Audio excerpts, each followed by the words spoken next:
ataque selvagem na Basílica de Aparecida, apoiadores de Bolsonaro vaiam arcebispo católico e agridem jornalistas no dia de Nossa Senhora.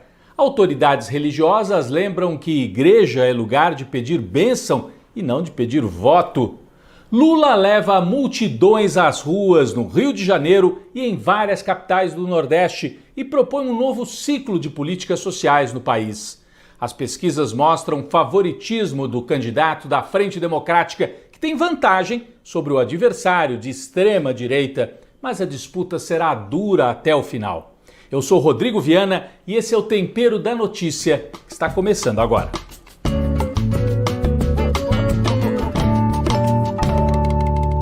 Bom, Lula voltou às ruas na campanha no segundo turno das eleições presidenciais. Esta semana, muita proximidade com o povo.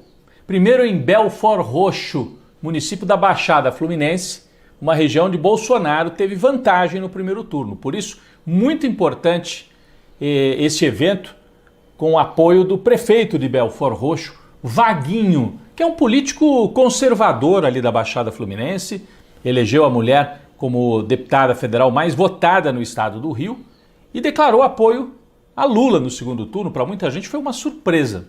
É importante porque a Baixada Fluminense tem uma grande população evangélica que, na sua maioria, está apoiando o Bolsonaro. Então é a chance de Lula equilibrar o jogo ali na Baixada Fluminense. Uma cena simbólica nesse evento, além da multidão, foi Lula com a bandeira do Brasil, simbolizando assim, não vamos deixar a bandeira nas mãos apenas dos bolsonaristas. O Lula ergueu a bandeira, essa imagem circulou bastante, nós estamos vendo aí pelas redes sociais. Aí no dia seguinte, o ex-presidente Lula em campanha no Complexo do Alemão, conjunto de vários morros, várias comunidades, aí já no município do Rio de Janeiro. Milhares de pessoas saíram às ruas para acompanhar o ex-presidente Lula. A gente tem várias imagens também. Além da caminhada pelas ruas, Lula estava num caminhão de pequeno porte, ali aberto, acenando para as pessoas. Depois também parou para ouvir, se reuniu com a comunidade e, aliás, representantes de outros morros, de outras comunidades também do Rio de Janeiro. Os bolsonaristas promoveram vários ataques, ficaram incomodados com essa presença de Lula ali numa comunidade tão popular. E Lula usava um boné que tinha a sigla CPX, que é uma abreviação de complexo do alemão, é como é conhecida aquela comunidade, E os bolsonaristas espalharam que aquilo tinha a ver com crime organizado, imagine. E também muito preconceito. O Lula tirou foto ao lado de um morador da comunidade que é ator. E aí espalharam, o Lula estava com um traficante. Olha o preconceito. Um rapaz negro, morador da comunidade, ator, até popular ali entre as pessoas que moram na comunidade, e os bolsonaristas espalharam mais esta fake news. Mas foi um sucesso porque levou muita gente às ruas. Não há notícia de outra candidatura presidencial no Brasil que tenha percorrido assim uma comunidade, um morro do Rio de Janeiro, como fez o Lula no Complexo do Alemão. E que gás, Porque no mesmo dia Lula foi para a Bahia e aí no fim da tarde uma marcha impressionante na orla de Salvador. Temos imagens também. Aqui Lula estava ao lado do governador Rui Costa, do senador Jacques Wagner e do candidato a governador pelo PT, Jerônimo Rodrigues, que é favorito para ganhar a eleição lá na Bahia.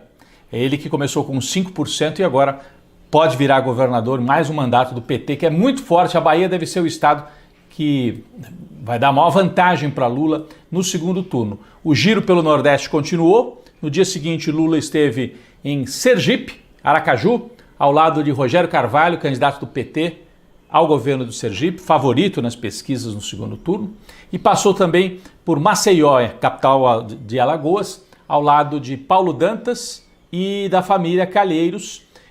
Lula fez campanha pelo candidato, o Paulo Dantas, que aliás foi alvo de uma operação que muita gente vê como uma operação política, essas operações de véspera de eleição para tentar tirar voto, porque o Paulo Dantas, apoiado por Lula e por Renan Calheiros, é o favorito para ganhar a eleição também ali em Alagoas. Ele que não é do PT, é do MDB, mas tem o apoio do ex-presidente Lula. Depois dessa operação ali em Alagoas, que a Polícia Federal foi para cima do Paulo Dantas, a campanha do PT nacional recebeu informações e passou adiante o alerta de que a máquina bolsonarista, o governo federal, através da PF ou da Polícia Rodoviária Federal, pode tentar fazer operações aí de véspera de eleição para mudar voto, para criar escândalo, para gerar notícias, já que o Bolsonaro está usando descaradamente a máquina e ninguém faz nada. Então, o alerta está lançado, esse risco de ainda tentarem uma provocação aí na véspera do segundo turno. A máquina bolsonarista avança também no Congresso Nacional. Arthur Lira, presidente da Câmara dos Deputados, alagoano também, acelera o projeto que tenta criminalizar os institutos de pesquisa. O argumento dos bolsonaristas é assim: as pesquisas não acertaram exatamente o índice que o Bolsonaro ia ter no primeiro turno, erraram na previsão. Como se pesquisa fosse jogo de búzios, cartomante, que tem que acertar exatamente a previsão. Não é previsão, pesquisa não é para acertar o resultado, não é jogo do bicho, não é cartomante. É para traçar um cenário e orientar ou o eleitor, ou então as lideranças políticas ao longo da campanha. Então, na verdade, é uma tentativa de intimidar, de criar confusão. Eles já tentaram desacreditar as urnas e se deram mal, porque as urnas funcionaram no primeiro turno. E agora tentam fazer a mesma coisa contra os institutos de pesquisa, inclusive usando o CAD, né, que é aquele órgão para ver se existem cartéis ou não. O Bolsonaro, o governo mandou abrir investigação contra os institutos e Alexandre de Moraes mandou fechar, parar com as investigações, porque é claramente uma tentativa bolsonarista de intimidação. Eles têm uma máquina também de mentiras e de fake news operando. O caso mais grave ao longo do segundo turno é esse caso que envolve a ex-ministra Damares, agora senadora eleita, que fez uma declaração estapafúrdia, absurda, dentro de uma igreja, fazendo campanha dentro de igreja, dando a entender que quem vota contra o Bolsonaro apoia a pedofilia, e levantou casos sem nenhum tipo de provas, de tráfico de crianças, e usou termos chulos, usou, enfim, todo tipo de perversidade. Me parece que a perversão está dentro dela, uma mulher muito mal resolvida, uma fala carregada de taras, de perversidade. O Ministério Público então pediu que ela indicasse as provas. Onde é que estão as provas de que houve esse tipo de tráfico de crianças no Brasil? E o que ela fez quando era ministra para evitar isso?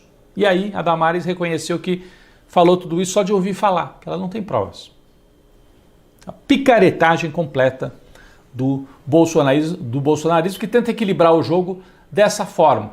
As mentiras e as fake news até agora parecem incapazes de virar o jogo. O Lula terminou o primeiro turno à frente de Bolsonaro, 5 pontos, 6 milhões de votos, e as primeiras pesquisas mostraram um quadro de bastante estabilidade, com uma vantagem do Lula mais ou menos no mesmo patamar. Não é uma vantagem super confortável, mas é uma vantagem consistente. Depende da pesquisa. A pesquisa IPEC dá 10 pontos de vantagem para Lula no segundo turno. A pesquisa Quest dá 8 pontos de vantagem. Tem outras pesquisas que dão 6 pontos, 5 pontos. De qualquer maneira, Lula em primeiro lugar, num quadro que parece estabilizado. O Bolsonaro joga para reduzir a rejeição dele e tentar aumentar a rejeição de Lula, mas pode ter cometido um grande erro nesse 12 de outubro, nós vamos falar um pouco mais sobre isso.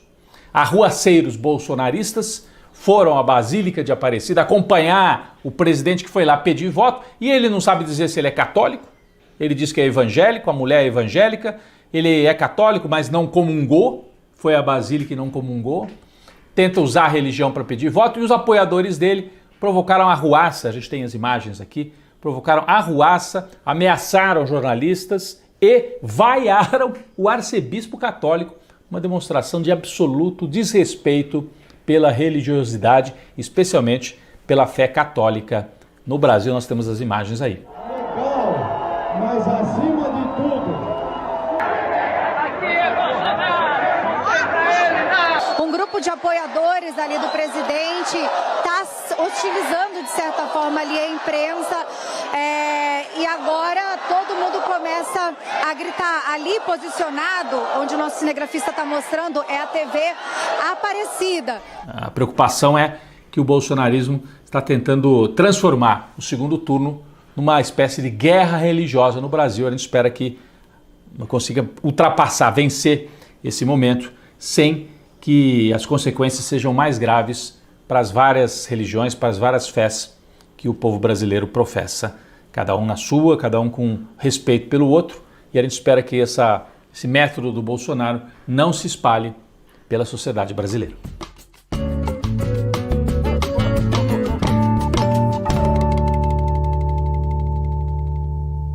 A nossa sobremesa desta semana é a dica de uma série que está na Netflix e que, além de ser muito bem feita e ser uma forma de acompanhar um pouco a história do século XX, pode servir como reflexão para esse momento que nós vivemos no Brasil.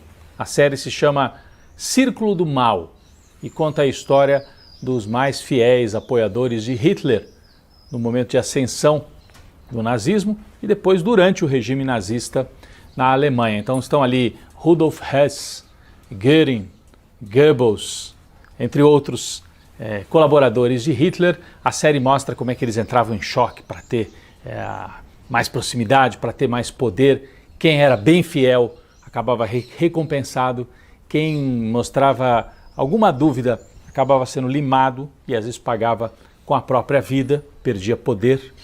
E isso lembra alguma coisa a vocês? General que vira ministro sem ter capacidade para isso, depois vira deputado. Então, lembra alguma coisa do presente? Então, conta essa história na Alemanha. É claro que são realidades muito diferentes, países diferentes e momentos históricos diferentes. Mas vale como reflexão e vale também para conhecer melhor a história do século XX. A série Círculo do Mal, que está na Netflix, é a nossa sobremesa desta semana.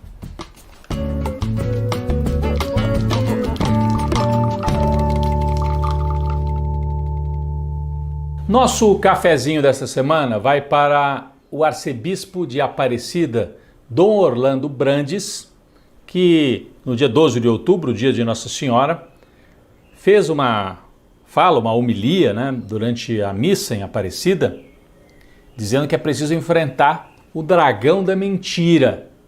Uma referência clara às fake news, que são espalhadas aí durante a campanha eleitoral. E quem é que espalha fake news?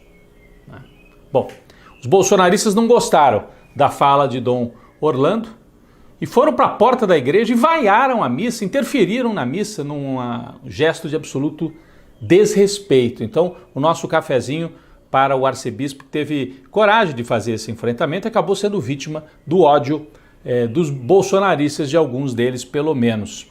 E um cafezinho também para o padre, também lá de Aparecida, que logo depois, como uma espécie de resposta a essa hostilidade que aconteceu num dia que é um dia sagrado para os católicos brasileiros, o padre lembrou assim durante a missa: a igreja é lugar de pedir bênção e não de pedir voto. Vamos ver um trecho da fala lá em Aparecida. Parabéns a você que está aqui dentro e está rezando, porque hoje não é dia de pedir voto, hoje é dia de pedir bênção. Hoje é dia de pedir bênção.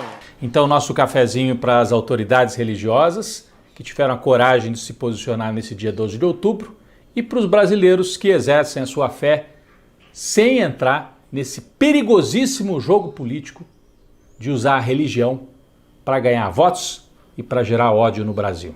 Um cafezinho para os brasileiros de boa fé.